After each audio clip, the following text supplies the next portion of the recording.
అసలు పీపీటీ చేసేటప్పుడు చాలా మంది డంప్ చేసేసి కావాల్సిన అవసరమైనవి తప్ప ఎక్కువ పెట్టేసి ప్రెజెంటేషన్ చూసే ఆడియన్స్కి ఇన్కన్వీనియన్స్గా చేసేస్తారు.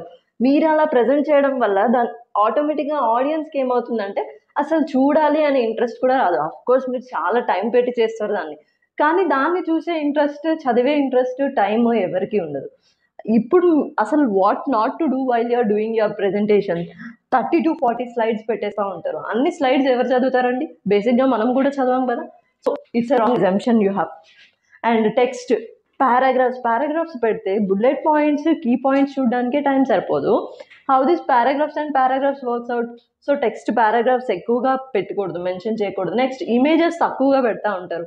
పారాగ్రాఫ్స్ ఎక్కువ పెట్టేసి ఇమేజెస్ తక్కువ పెట్టడం వల్ల ఏమవుతుందంటే మీకు మీరు పెట్టిన ఇమేజెస్కి కూడా ఇంట్రెస్ట్ ఉండదు. వీళ్ళు చూసే అంత పేరా చదివేటప్పటికే అయిపోతుంది. What will see that image.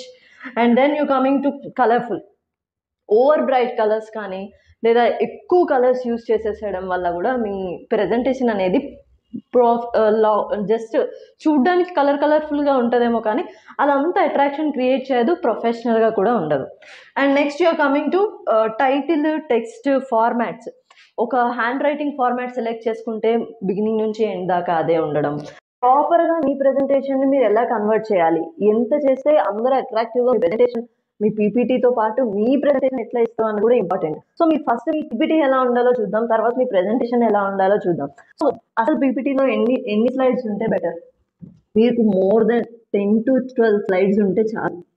దీనికన్నా ఎక్కువ పెట్టినా ఎవరు చదివే ఓపిక ఉండదు. ఈ 10 to 12 స్లైడ్స్లో ఒకటి మీకు టైటిల్ స్లైడ్ వెళ్ళిపోతుంది, ఒక టైం స్లైడ్ వెళ్ళిపోతుంది. రెస్ట్ మీకు ఎన్ని ఉంటాయి? 10 స్లైడ్స్ ఉంటాయి. ఇందులో ఇంట్రో ఒకటి, కన్క్లూజన్ ఒకటి. రెస్ట్ ఎన్ని ఉంటాయి? ఒక 8 స్లైడ్స్ ఉంటాయి. ఆ 8 స్లైడ్స్లో మీ మ్యాటర్ పెడితే సరిపోతుంది. Don't take more than that. And next colours. మీరు తీసుకునే టాపిక్ని బట్టి బ్యాక్గ్రౌండ్ కలర్ కానీ బ్యాక్గ్రౌండ్ థీమ్ కానీ చాలా పీస్ఫుల్గా, అట్రాక్టివ్గా, అంటే ప్రొఫెషనల్గా కనిపించాలి. సపోజ్ నేను ఒక క్రైమ్ గురించి ప్రజెంటేషన్ చేస్తున్నాను, I can use some red theme లేదా క్రైమ్ని ప్రజెంట్ చేసే థీమ్. మొత్తం అన్ని పీపీటీస్, మొత్తం స్లైడ్స్ అన్నిటికీ ఒకటే థీమ్ ఉండాలి, ఒకటే కలర్ ఉండాలి. సమ్ గ్రీనరీ గురించో, ఆర్గానిక్ గురించో, లేకపోతే గ్లోబల్ వార్మింగ్ ఇట్లాంటివి చూస్ చేసినప్పుడు నేను గ్రీన్ కలర్ థీమ్స్ ఏదైతే ప్రెజెంటేషన్లో ఉంటుందో అది యూస్ చేయొచ్చు. If I'm using some blue colour themes ఆఫీషియల్గా అలాంటివి యూస్ చేయొచ్చు. So you can make this. Next ఏంటి? సరే కలర్స్, స్లైడ్స్ అయిపోయినాయి. What next? సైజెస్. కొన్ని స్టాండర్డ్ సైజెస్ ఉంటాయి మనం కాంటెంట్ చేయాలి అంటే. బేసిక్ కాంటెంట్ ఏదైతే ఉంటుందో మీరు రాసేది అది మొత్తం 18 సైజ్లో ఉండాలి. 18 is a standard size basically. So titles ఏమైతే ఉంటుంది, మెయిన్ టైటిల్ మీకు 32 to 40లో ఉండొచ్చు size.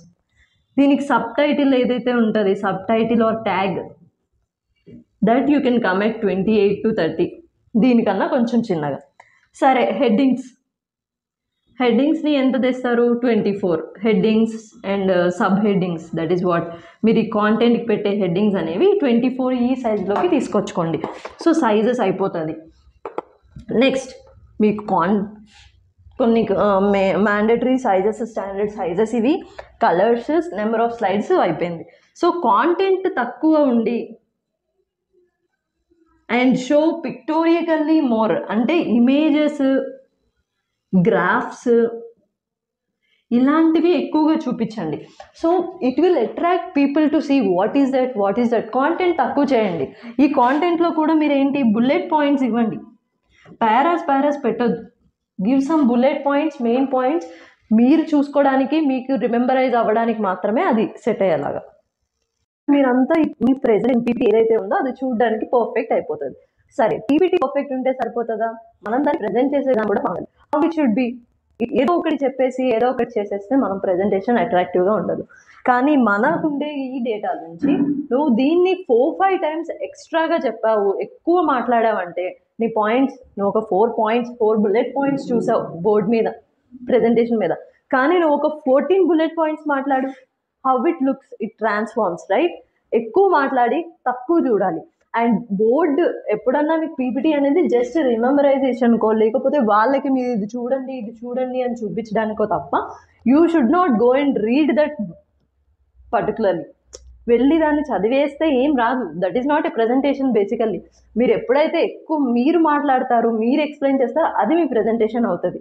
And you should be in the same way. మీరు ఎక్కువ మాట్లాడాలి, కాన్సెప్ట్ని మీరు తక్కువ ఇందులో చూపించాలి. అండ్ పిక్చర్స్, వీడియోస్, ఇమేజెస్ ఏవైతే ఉంటాయో వాటిని చూపిస్తూ ఎక్కువ ఎక్స్ప్లెయిన్ చేయాలి. రియల్ టైమ్ ఎగ్జాంపుల్స్ ఇవ్వాలి. అప్పుడు మీ ప్రజెంటేషన్ సూపర్బ్ ఉంటుంది అండ్ అందరూ మీకు అట్రాక్ట్ అయ్యి వింటారు.